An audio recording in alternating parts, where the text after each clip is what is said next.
Today we're going to be taking a look at some more inverse equations, bringing that back and then tying it together with the exponential work that we've been touching on recently as well. As we do so, we're going to go through a series of questions. In class, I'm always talking about, hey, write down the problem, try doing it yourself first. I'm going to reiterate that here and emphasize it even more so because this is going to be a critical part of the learning process for you here, especially when you're having to learn it just from this video. Now, there is Q&A sessions available through Zoom and things like that, but still, we want to be able to get it down as well as we can the first time through. So as you go through these, you see a question up right now, you want to write that problem down on your own paper, and then try doing it on your own first. And so take advantage of the fact that this is a video recording. Pause it, work it through, and then press play to see the explanation and to work through it. And do that for all the problems as we go through. Just make that part of your course whenever you're learning math through videos like this. All right, so let's go ahead and take a look at how we would find the inverse of this equation. Of course, the very first thing we want to do in finding the inverse, swap x and y. So the first thing I'm going to do is I'm going to write this as x equals negative square root of y minus 2 plus 7. And now, really, there's just one last step. It's just a matter of how we do it. And that is to solve this equation for y. We want to make it into y equals. So the first thing that I notice that I need to get rid of here is the plus 7. So I'm going to subtract 7 from both sides. That will give me x minus 7 equals the negative square root of y minus 2. Now, I still don't have the square root by itself. This negative is still sitting out front of that square root, and I need to get rid of it. In order to get rid of a negative out front of something like that, since that negative really represents a negative 1 being multiplied by it, we're going to divide both sides by negative 1. Now, when you do that there on the left-hand side, you're dividing that entire side by negative 1, which means you're doing x divided by negative 1, which is negative x, and you're doing negative 7 divided by negative 1, which is a positive 7. So notice it affects the signs of both of them. And then on the right side, of course, we are left with still the square root of y minus 2. From here, it's fairly familiar. We go ahead and we square both sides. Remember, when I say square both sides, I see a lot of people mix this up. When I say square both sides, I mean raise it to the power of 2. And so that's what we're going to be doing to get rid of that square root. All right, so on the left-hand side, well, technically you could like multiply out x plus 7 times x plus 7 to square it. A lot of people run into trouble with it, and it's really not necessary anyway. I really want to leave it just as parentheses negative x plus 7 squared equals the y minus 2. Leave it in this form over here, partly because it avoids errors, and partly because it's simpler and more useful that way. All right, last step, we're going to move that minus 2 from the right side to the left. It's currently being subtracted, so I want to add it to both sides. So then that's going to give me negative x plus 7 squared plus 2 equals y. And there is our inverse equation. Now, we do really need to look at this and add a little tweak to it, though, because while this is the correct equation, it's not entirely right. Because if I graph this original equation, I'd be looking at something like that. It starts at this point, and then since it's negative, it's the square root, it would head down from there. If I graphed this equation that I found for my inverse, I'd end up with something that looks a little bit more like this. It would have both sides to it. I don't want it to have both sides. I want it to only have one side to it. And so we need to restrict it a little bit. We're going to restrict our domain. So that's where we write where. And it is restricting the domain here because right now if I'd graphed it, I'd get a whole parabola like that. But I don't want the whole thing. I only want half of it. That 1/2 that we would get if we reflected the original over the line y equals x. So in order to restrict it side to side like that, it's going to be where x is. Now, for this part, I suggest you go back to the original to decide this, because this down here that we're writing in here is the inverse's domain. Remember that the inverse's domain comes from the original's range. And so if you can know what the original's range was, then you can know the inverse's domain. So I'm going to come up here, and I know that's what that graph would look like. It would start at a point, and it would head down and to the right from there, again, because it's negative. It's just a matter of where it would start. Well, the minus 2 on the inside moves it right 2. The plus 7 on the end moves it up 7. So notice that this graph is starting up at 7, and it is going down from there. So the original range is y is less than or equal to 7.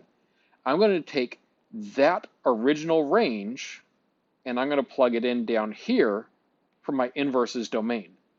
So the x is less than or equal to 7. Again, because the original's range becomes the inverse's domain. And again, I'm using domain because without restriction, I would get the whole thing. And I want to say that I'm cutting it in half along that line, that I only want the stuff, in this case, to the left of that line. And the only way that we can tell whether it's left or right is through describing x values. All right, so now that we've done that one, now we're going to move on to another problem. And this type of problem is more typical of what we're going to be doing today with all the other ones. Again, take a moment, pause it, write it down, and try working this one through on your own first before we do it together.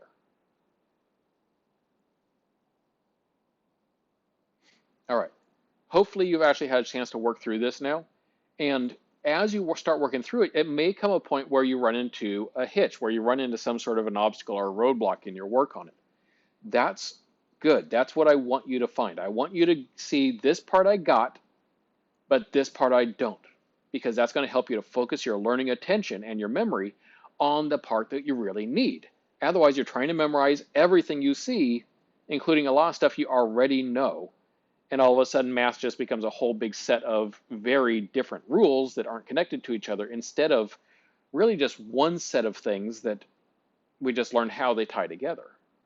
And if you can see those patterns, math is a lot easier. So that's why I want you to do it that way. All right, so you've worked it through. Now, let's actually work this one out. We are finding the inverse, and of course, to find the inverse, our first step is always the same, swap x and y. So it's going to go x equals 2 to the power of y minus 5. Now we solve for y. Okay, first thing I want to do, I want to move that 5 to the other side. So I'm going to add the 5 to both sides. I now have x plus 5 equals 2 to the power of y. And if there is a step in here where I expect that most people are going to end up hitting that obstacle, it's right here. How do we go to the next step? Because I can't exactly take like the y root of both sides or something weird like that. The y is in the exponent. I need to solve for the exponent. We have learned this year about a function that exists solely for the purpose of solving for an exponent. You remember that log function for that purpose? We're going to rewrite this as a logarithm in order to be able to solve it for y. All right, so let's go ahead and do that. It's going to be log, and then we write the base. Now, the base is also the base of the exponential, so it's going to be the 2 here. And that's going to be of whatever it's equal to. Now, you notice that it's equal to the whole x plus 5. Well, that means I'm going to have the whole x plus 5 inside the parentheses of my logarithm. And then log always equals the exponent, so it equals y, which works out wonderfully because our whole goal here was to solve it for y, which means we're done. There's no weird domain restrictions or anything like that that we have to worry about here. The only time when you're seeing that is when you're solving problems like that last one where you start with the square root. All right, so you've seen that one. The rest that we're going through are just different variations on the same theme.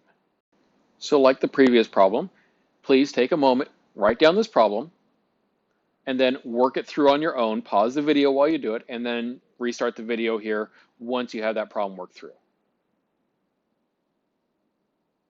All right, so let's go ahead and start finding our inverse here. Again, first step, swap x and y. So we got x equals 2 to the power of y plus 3. All right, now there's nothing we can do right now to move this 3 to the other side because it's trapped inside the exponent. So at this point, I really have to solve for the exponent, which means putting it into logarithm form. So we're now going to change this into a logarithm. So that's going to become log. The base is still 2.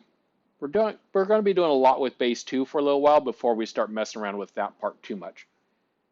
Of whatever our exponential part is equal to, in this case, that's going to be the x. So it's log base 2 of x.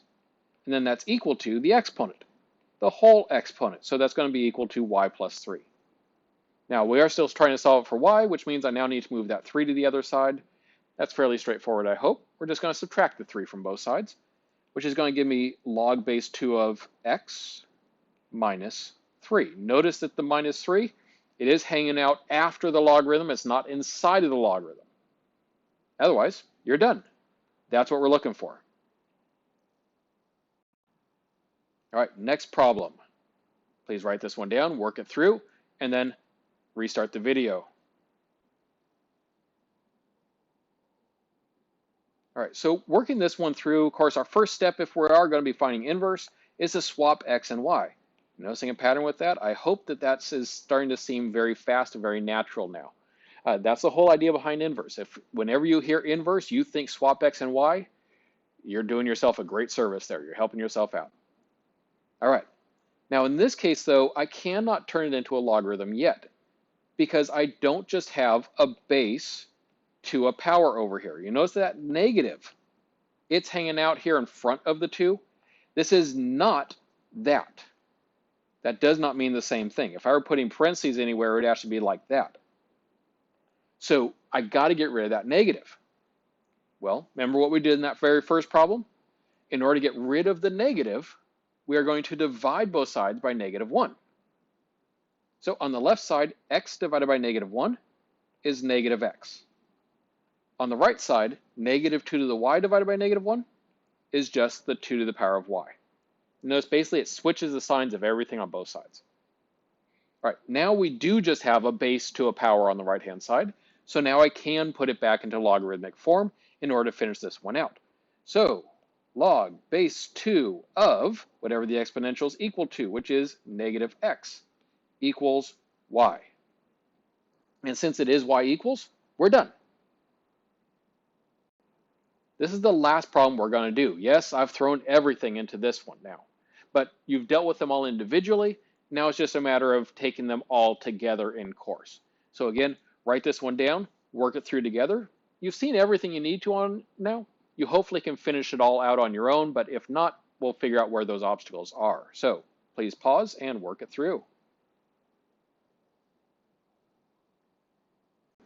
For this problem, we are finding the inverse. Of course, the very first thing that you're going to do in finding the inverse, swap x and y. So we got x equals -2 to the power of y minus 4 plus 9. Now at this point, we're solving it for y. And in some ways, this is very reminiscent of the very first problem that we did together today, which was one where we had a negative out front of a square root and then something was added on to the end. And we ended up having to get rid of those two pieces before we could get rid of the square root earlier. We have to get rid of those two pieces here before we get rid of the exponential. So the very first thing we want to do is we want to get rid of that plus 9. So I'm going to subtract 9 from both sides. Now, why do I want to get rid of that first? Think about Pemdas, the old order of operations. When we are doing a problem like just plugging in numbers and getting an answer out, we use Pemdas to know that we start at P and we go down to S. When you're solving, you're going backwards through it. You're undoing the equation, therefore you're going backwards through it. So the very first thing you want to do is you want to get rid of any addition or subtraction and then work your way up to getting rid of multiplication and division, and then you can get rid of the exponent at that point. All right, so the next thing that we have to do is get rid of that negative. So we've already seen how to deal with this. We're going to divide both sides by -1, which flips the sign of everything on both sides. So notice that my -9 just became a +9. All right, we now got to our destination, our first step of solving this sort of a thing where we have just a base to some power. There's no other junk over there getting in the way, which means that we now are allowed to turn it into a logarithm. So we're now going to rewrite it in log form. So you write log first and then our base, which is 2 once again, because that's whatever's to the power of the rest of it. So it's log base 2 of whatever our exponential is set equal to. And I'm just going to write it in exactly as I see it. So it's going to be -x plus 9. And then that is set equal to our exponent, the whole exponent exactly as it was. So that's y plus 4. All right. Once we're here, hopefully the last step is straightforward. We're just trying to solve it for y. We got to get that y by itself, which means subtracting that 4 from both sides. So log base 2 of the negative x plus 9 minus 4 equals y is our final solution. That is our inverse that we are going for on this problem. Having done that, you now should be ready to go and do the assignment, where you'll be doing some of these types of problems on your own, as well as some other practice that is going to be relevant in coming days, and that we just need to make sure we keep our skills sharp on as well.